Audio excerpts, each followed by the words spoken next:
તમે અહીંયા છો નહીં? ક્યાં?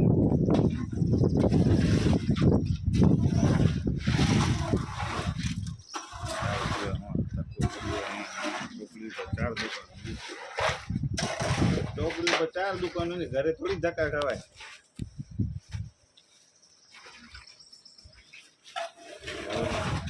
આ લોકો અત્યારે છે ને તે લેન્ટર ભરે છે ને બતાડે કે આ તમે કે ઊંચા કરતા નથી, નીચે કવરિયા નાખ્યા નથી.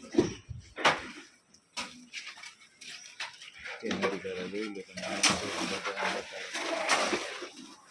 કરીને બતાડે.